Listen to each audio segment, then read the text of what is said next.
When police entered the house on the outskirts, they were greeted by the smell of blood and decay. Dried footprints littered the floor. At the center of this scene stood a father and his 20-year-old daughter, victims of their own twisted union. Their lives had been hidden behind closed curtains for years, and now the mystery had turned into a case that forensic experts would call one of the most shocking in the city's history. The story unfolded in the late 1990s in a suburb in the Midwest. The neighborhood where the family's home stood was unremarkable on the outside. It featured ordinary private buildings, manicured lawns, and the occasional car parked on the sidewalk. But behind one of those doors, a grim picture unfolded, one the neighbors couldn't even imagine. The story in question unfolded in the early 2000s in a small town in the United States. The family at the center of the investigation seemed unremarkable among its neighbors. The father worked in manufacturing, the mother took care of the home and children, and the daughter attended college.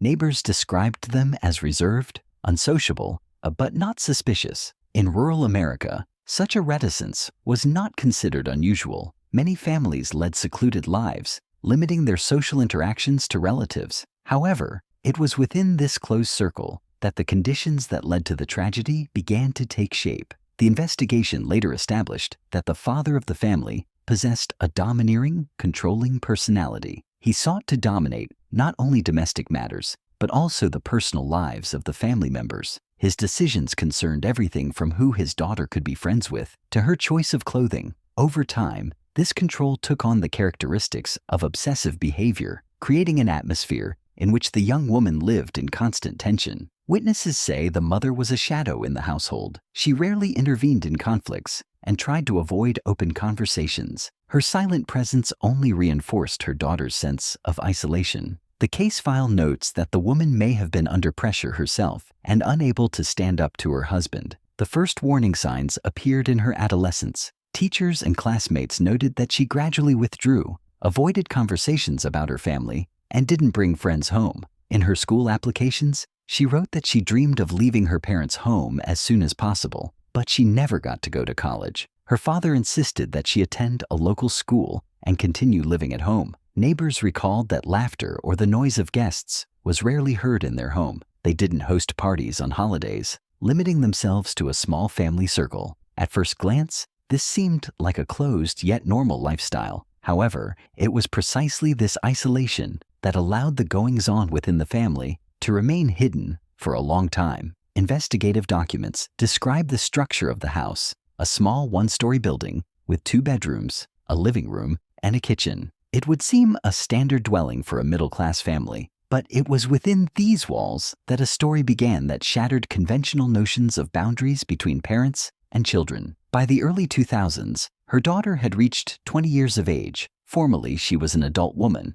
but in reality, she was completely dependent on her father. The family's financial resources were concentrated in his hands, and he made decisions about his daughter's future, work, education, and social connections. Everything was controlled and filtered. Even telephone conversations took place under his surveillance. Neighbors and acquaintances had no idea that a pathological situation lurked behind the closed curtains of the house. The father continued to maintain the image of a hardworking and serious man. The mother tended the garden and the household, remaining within the confines of a traditional female role. The daughter appeared modest, rarely appeared in public, and had no close friends. Psychologists who worked with the investigators after the case was solved noted that it was precisely this isolated lifestyle that became the basis for the development of codependent and dysfunctional relationships. The girl, deprived of outside support, found herself in a situation where her father became not only the head of the family,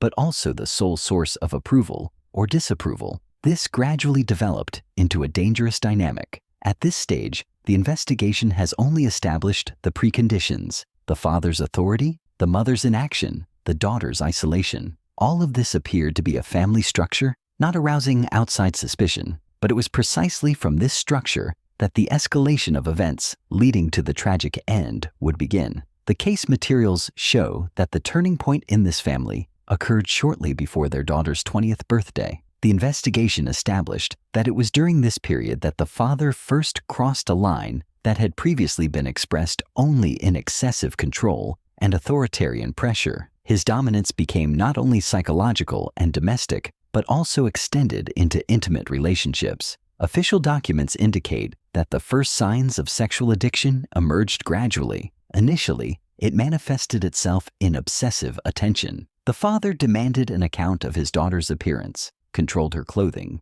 criticizing anything he thought might attract the attention of strangers. He limited her use of cosmetics, insisted on modesty, but simultaneously created an environment in which every physical manifestation of her body was under his gaze. It was a mechanism in which control became a means of erasing personal boundaries. His daughter found herself in a situation where her every action was assessed and corrected. He could dictate how she sat, where she looked, and when she left the room. This created an atmosphere of constant surveillance and dependency. Because of this, she lost the ability to establish her own guidelines, and her father gradually became her sole source of authority. Investigators analyzing her behavior at college recorded clear signs of social isolation. She avoided social events, avoided relationships with peers, and tried not to stay late after classes. Her inner isolation was so profound that even teachers described her as unemotional. But this very lack of emotion was the result of years of pressure at home, where any expression of initiative was suppressed. When the intimate phase of the relationship began,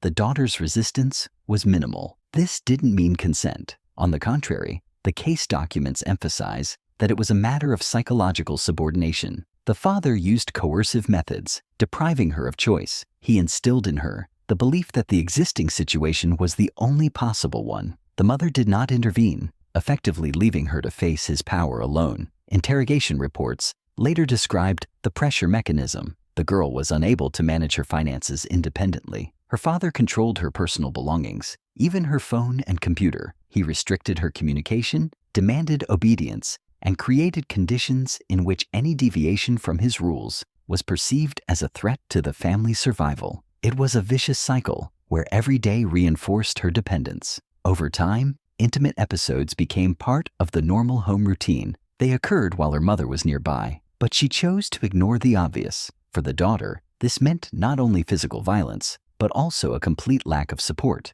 She could count on neither her mother's support nor any recourse. Gradually, she began to perceive the situation as normal, although the internal tension only grew. Psychologists involved in the investigation noted a unique characteristic of this case. The victim did not demonstrate typical resistance, but rather the behavior of a subordinate deprived of choice. The documents indicated that at the time of the tragedy, the girl was in a state of so-called learned helplessness. This condition develops under prolonged pressure and control when a person stops looking for a way out and perceives any form of the aggressor's behavior as inevitable. Investigators analyzed the dynamics of the family relationship in detail. It was established that the father consistently undermined his daughter's personality, from controlling her daily actions to completely subjugating her intimately. Each step was designed to prevent her from developing her own values and decisions. Particular attention was paid to the mother's role. Although she was formally present in the home, her position was passive. She neither reported the violence nor attempted to intervene, creating an effect of tacit consent. For the daughter, this meant double pressure, physical and psychological pressure from her father, and neglect and a lack of protection from her mother. The investigation also revealed that the intimate relationship had been going on for several years. This wasn't an isolated incident, but a persistent pattern ingrained in the family's daily life. While everything appeared peaceful to the outside world, a closed world gradually developed within the home, where violence became the norm. By the time of the murder, tensions had reached a breaking point. The girl lived in an environment where any attempt at independence was met with fierce resistance. Her father's influence had permeated every aspect of her life. She was unable to make her own plans. Her social connections were destroyed, and her personal identity was suppressed. Thus, the second chapter of the story shows how the initial control and psychological pressure escalated into sexual relations. This was a process of gradual escalation, from external dominance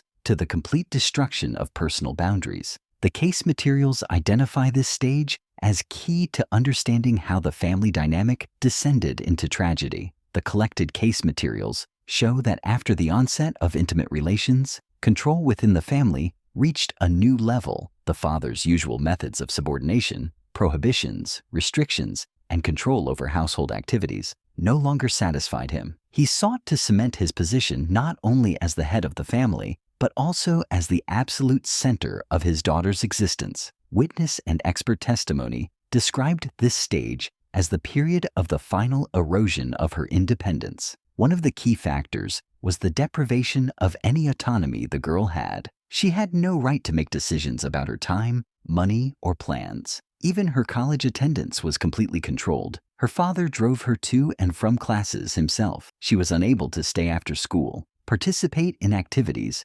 or meet with classmates. Gradually, she stopped taking initiative, and her behavior became increasingly mechanical. During the investigation, a psychological analysis of the diary entries found in her room was conducted. These entries documented the victim's internal state, a lack of hope, complete submission, and a perception of herself as someone deprived of the right to her own life. She noted that any attempts at resistance only led to increased pressure, and so silent submission became her only strategy. Experts characterize this state as total devaluation of the individual. During this period, the relationship with her mother completely collapsed. The woman remained aloof and virtually oblivious to what was happening. Her daughter stopped turning to her for even minor household matters. The case file states that the mother lived in a parallel reality, tending to the household and avoiding any discussion. For the daughter, this meant a complete lack of support. She shared the same home with two people at once, but neither acted as a protector or ally.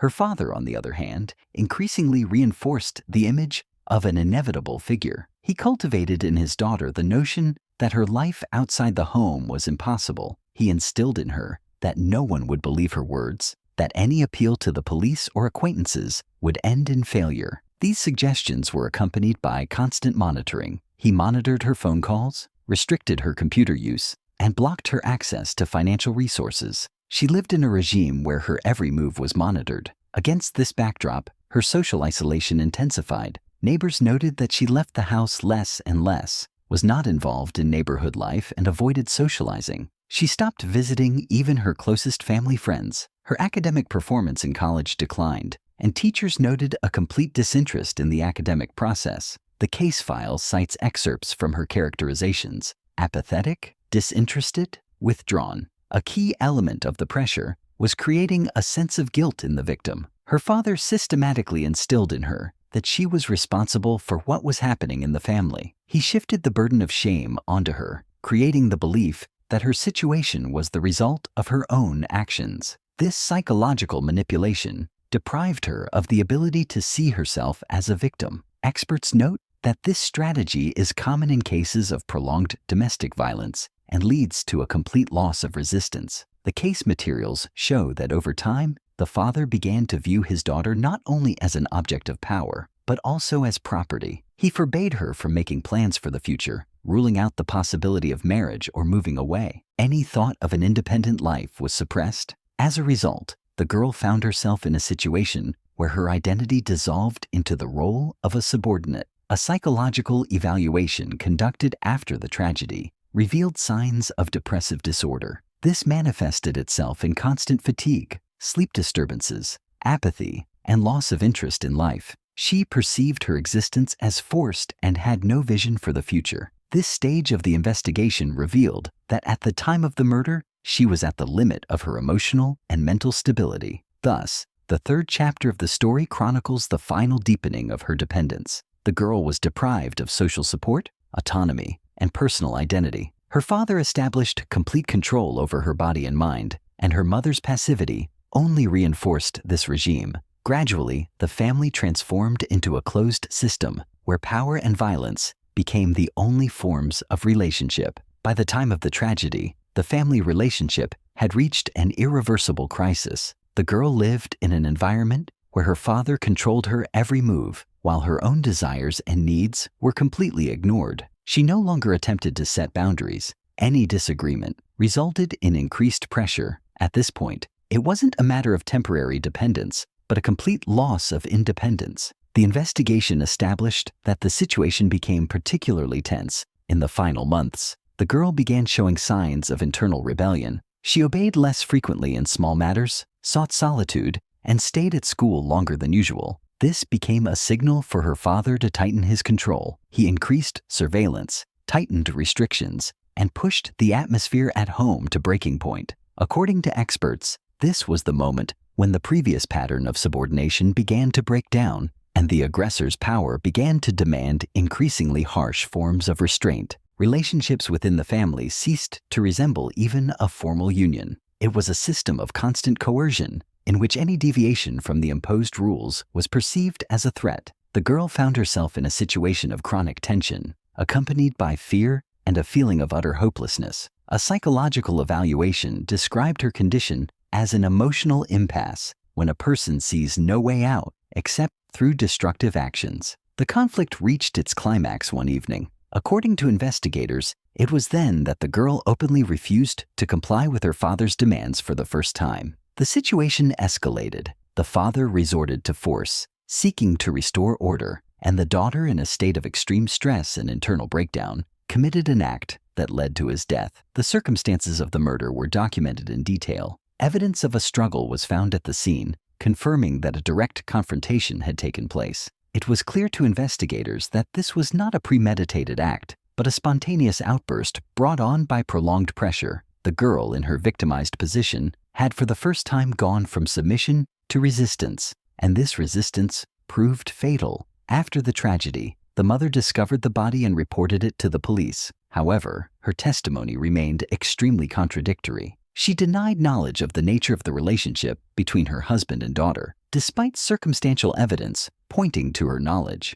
The investigation interpreted her position as an attempt to avoid responsibility for years of inaction. Thus, the murder was the result not of a single conflict, but of a long history of dependence and oppression. It was the logical outcome of a situation in which the daughter's personality was suppressed and resistance impossible. This tragic outcome marked the point beyond which family life ceased to exist as a form of coexistence and turned into a cycle of violence and coercion. After her arrest, the daughter found herself at the center of a high-profile investigation. Her confession was straightforward. She didn't deny the murder, but insisted it was the result of years of pressure. Investigators recorded that during initial interrogations, the girl showed signs of severe emotional exhaustion. She responded in monosyllables, avoided descriptions, and showed no overt emotion, which experts attributed to chronic psychological trauma. The trial centered on the question of whether she was a deliberate perpetrator or a victim driven to the brink. The prosecutor emphasized the fact of the killing, emphasizing the premeditation of the actions. The defense, however, presented psychological reports confirming years of abuse and the lack of genuine freedom of choice. The mother's role was examined in detail at the hearing. Witnesses claimed she knew what was happening, but took no action. Prosecutors called her inaction complicity, although there was insufficient legal evidence of her guilt. For the public, it was her silent presence that became a symbol of the victim's vulnerability. The trial heard testimony from neighbors, teachers, and family acquaintances. All confirmed a picture of isolation that lasted for years. The college described the girl as withdrawn and depressed, while neighbors noted a lack of social contacts and her father's complete dominance. These details led the jury to believe that the situation went beyond the bounds of a normal family and represented a vicious cycle of violence. The expert opinions were particularly significant. Psychologists recorded signs of post-traumatic stress disorder, loss of critical thinking, and learned helplessness in the girl. They explained that the murder was the result of a long-term process of personality destruction. The court documents noted that her actions could not be viewed as cold, calculated, but rather as a breakdown caused by the inability to resist in any other way. The court hearings lasted for several months. Journalists were regularly present in the courtroom, and the case generated widespread attention. The press wrote not only about the murder, but also about the problem of hidden incest and domestic violence, rarely brought to light. Society discussed not so much the tragedy itself as the conditions that led to it. Ultimately, the verdict reflected the ambiguity of the situation. The woman was found guilty of murder, but the court took her status as a victim into account. She was sentenced to a prison term less than the maximum, citing the key role played by prolonged psychological and sexual pressure. In his decision, the judge noted that this case demonstrates how chronic domestic violence can drive people to actions they would not otherwise commit. The final part of the trial emphasized that the tragedy was not the result of a single evening, but the culmination of years of relationship dynamics. The family, seemingly ordinary on the surface, concealed within itself a system of absolute control, isolation, and oppression. It was this system, not a single conflict, that became the primary cause of the murder, leaving the question of responsibility open not only for the defendant, but also for all those who ignored the events for years. This case demonstrated how a hidden form of violence can persist for years within a closed family system, remaining invisible to those around her. On the surface, the family appeared normal, but the reality was one of the daughter's complete isolation, her psychological and sexual subjugation, and the lack of external support. A significant factor was the mother's role, which, by failing to intervene and effectively perpetuating the pattern of dependency, the investigation and trial determined that the murder was not a random conflict, but the result of years of pressure and personal destruction. Deprived of autonomy and the ability to resist, the girl found herself in a situation where her every action was controlled and her own decisions were blocked. Under these circumstances, the act of violence against her father became the final link in a chain of subjugation built over years of subjugation. The public outcry demonstrated that such stories are not isolated. They raise questions about the role of society, neighbors, social services, and the educational system, which could have noticed signs of trouble but failed to do so. The trial established legal responsibility, but the moral outcome remains far more complex. This is a story of how ignoring a problem within a family leads to tragic consequences.